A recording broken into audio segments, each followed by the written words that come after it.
Border security force, సరిహద్దు భద్రతా దళం, బిఎస్ఎఫ్ బోర్డర్ సెక్యూరిటీ ఫోర్స్, సరిహద్దు భద్రతా దళం, సరిహద్దు భద్రతా దళం. ఇది బి బోర్డర్ సెక్యూరిటీ భద్రతా ఫోర్స్ దళం, బిఎస్ఎఫ్. దీనిని 1965 సంవత్సరంలో భారతదేశానికి పాకిస్తాన్కి మధ్య యుద్ధం జరిగినప్పుడు భారత్ పాక్ యుద్ధ సమయంలో 1965 సంవత్సరము వచ్చిన భారత పాక్ యుద్ధ సందర్భంగా ఒక దళం అవసరమైంది. ఆ దళం అవసరం కోసం, అంటే దేశ భద్రత కోసం, అది సరిహద్దు భద్రత కోసం 1965 సంవత్సరం 1965 డిసెంబర్ 1వ తారీఖున దీనిని ఏర్పాటు చేశారు. బిఎస్ఎఫ్ని ఏర్పాటు చేసిన స్థాపించిన సంవత్సరము 1965 డిసెంబర్ 1వ తారీఖు. అది డిసెంబర్ 1వ తారీఖుని బిఎస్ఎఫ్ రైజింగ్ డేగా పిలుస్తారు. బిఎస్ఎఫ్ రైజింగ్ డే డిసెంబర్ 1వ తారీఖు. డిసెంబర్ 1వ తారీఖు బిఎస్ఎఫ్ రైజింగ్ డేగా చెప్పుకోవడానికి కారణం 1965లో దీన్ని ఏర్పాటు చేస్తారు. 1965 డిసెంబర్ 1వ తారీఖు, 1965 డిసెంబర్ 1వ తారీఖున ఏర్పాటు చేసిన ఈ బిఎస్ఎఫ్ యొక్క ప్రధాన లక్ష్యం, వీళ్ళ లక్ష్యం, ఇది ఎందుకోసం పనిచేసింది, వీళ్ళ ప్రధాన లక్ష్యం దేశం యొక్క భద్రత, మరియు దేశం యొక్క రక్షణ, భద్రత మరియు రక్షణ. దేశం యొక్క భద్రత కోసం, రక్షణ కోసం ఏర్పాటు చేసిన సంస్థ పేరు లేదా దళం పేరు 1965 డిసెంబర్ 1వ తారీఖున ఏర్పాటు చేస్తారు. ఇది భారతదేశం యొక్క భద్రత కోసం మరియు ఆ భారతదేశంలోని ఇంకా బాగా తీసుకెళ్తే సరిహద్దు యొక్క భద్రత కోసం, సరిహద్దు యొక్క రక్షణ కోసం ఏర్పాటు చేసిన సంస్థ. దాన్నే బిఎస్ఎఫ్ అంటారు. BSF border security force. దీని యొక్క లక్ష్యము సరిహద్దుల భద్రత, సరిహద్దు రక్షణ. బిఎస్ఎఫ్ యొక్క నినాదం, వీళ్ళకి ఒక నినాదం ఉంది. దానిని జీవన పర్యంత కర్తవ్యం, జీవన పర్యంత కర్తవ్యం, జీవన పర్యంత కర్తవ్యం, జీవన పర్యంత కర్తవ్యం. ఈ బిఎస్ఎఫ్ యొక్క లక్ష్యం అయితే ఇది, బిఎస్ఎఫ్ యొక్క నినాదం అయితే జీవన పర్యంత కర్తవ్యం అంటారు. ఇలా జీవన పర్యంత కర్తవ్యాన్ని నినాదం దేశ సరిహద్దు భద్రత, దేశ సరిహద్దు రక్షణకి ఏర్పాటు చేసిన సంస్థ. ఇది 1965లో డిసెంబర్ 1వ తారీఖున ఏర్పాటు చేసిన సంస్థ. దీనిలోని ఇది 196 ఉంది. ఇక్కడ నెక్స్ట్ 96 ఉంటే ఈ 196 కాకుండా 186 ఒక నెంబర్ ఉంటుంది. ఈ 1965 డిసెంబర్ 1వ తారీఖున ఏర్పాటైన బిఎస్ఎఫ్ లో ఉన్న బెటాలియన్ల సంఖ్య, బెటాలియన్ల సంఖ్య 186 బెటాలియన్లు కలిగి ఉంటుంది. అలాగనే ఫాంటియర్స్ 13 ఫాంటియర్లు కలిగి ఉంటుంది.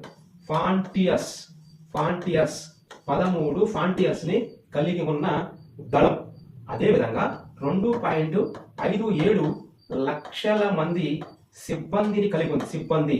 లక్షల సిబ్బంది 2.57 అంటే నియర్ 2 లక్షల సిబ్బంది, 13 ఫాంటియర్స్, 186 బెటాలియన్లు 1965 డిసెంబర్ 1వ తారీఖున ఏర్పాటు చేసిన సంస్థ. అలాగనే దీనికి 2 కమాండ్లు ఉంటాయి.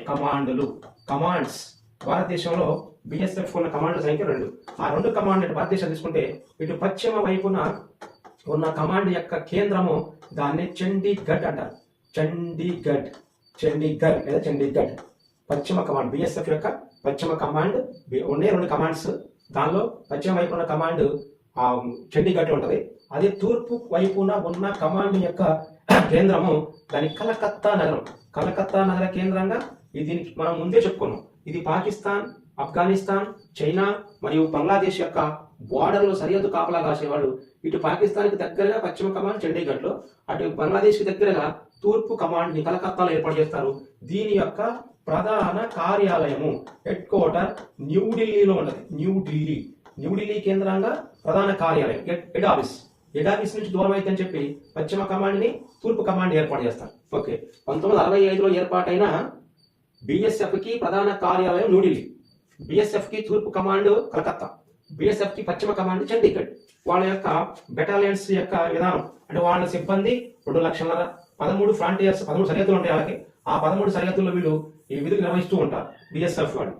నెక్స్ట్ బిఎస్ఎఫ్ కి యూనిట్లు, వాళ్ళకి యూనిట్స్ కూడా ఉంటాయి. ఆ యూనిట్ల సంఖ్య 4 యూనిట్లు ఉంటాయి వాళ్ళకి. ఆ 4 యూనిట్లో ఒక యూనిట్ పేరు వైమానిక యూనిట్. రెండవ దాన్ని ఆర్టిలరీ యూనిట్, వైమానిక యూనిట్, ఆర్టిలరీ యూనిట్. మూడవది సాగర యూనిట్. నాలుగవది కమాండో యూనిట్ ని, సాగర యూనిట్ ని, ఇది సాగర యూనిట్ ని, ఆర్టిలరీ యూనిట్ ని, వైమానిక యూనిట్, 4 యూనిట్ ని కలిగిన సరిహద్దు దళాన్ని దాన్ని బిఎస్ఎఫ్ అంటారు. అలా కేవలం భారతదేశంలో బిఎస్ఎఫ్ కు మాత్రమే 2 యూనిట్లు ఉంటాయి. ఆ యూనిట్లు వైమానిక యూనిట్, మన భారతదేశంలో 5 కేంద్ర బలగాలు ఉంటాయి. దానిలో కేవలం బిఎస్ఎఫ్ కు మాత్రమే వైమానిక యూనిట్ ఉంది. 5 కేంద్ర బలగాలు ఉంటే దానిలో కేవలం బిఎస్ఎఫ్ కు మాత్రమే ఆర్టిలరీ యూనిట్ ఉంది. ఇలా ఆర్టిలరీ యూనిట్ ని ప్రత్యేకంగా, వైమానిక యూనిట్ ని ప్రత్యేకంగా కలిగిన సంస్థ మీన్స్ అది మన సైనిక దళం పేరు బోర్డర్ సెక్యూరిటీ ఫోర్స్. ఈ బోర్డర్ సెక్యూరిటీ ఫోర్స్ వాళ్ళు ఆపరేషన్స్ లోని పాల్గొన్నారు. భారతదేశంలో కొన్ని ఆపరేషన్స్ లో కూడా వీళ్ళు విజయవంతంగా పాల్గొన్నారు.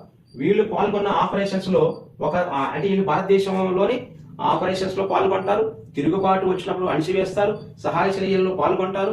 ఇలా అనేక రకాలుగా వీళ్ళు విధులు నిర్వహిస్తూ ఉంటారు. వీళ్ళు తీసుకున్నటువంటి ఆపరేషన్స్ మన భారతదేశంలో బ్లూ స్టార్ ఆపరేషన్ ఉన్నది. అంటే పంజాబ్ రాష్ట్రంలో జరిగిన అల్లర్లని అరికట్టడానికి అపోలో తీసుకొచ్చినటువంటి ఆపరేషన్ అది. వీళ్ళు బ్లూ స్టార్ ఆపరేషన్ లో పాల్గొన్నారు. అలాగనే వీళ్ళు బ్లాక్ థండర్ ఆపరేషన్ లో కూడా వీళ్ళు పాల్గొంటారు. Blue star operation, black thunder operation, next Kargil కోసం వచ్చినటువంటి ఆపరేషన్ ని ఆపరేషన్ విజయ్ లో కూడా వీళ్ళు పాల్గొన్నారు. నెక్స్ట్ తర్వాత ప్రకర్మ్ ఆపరేషన్ లో పాల్గొంటారు.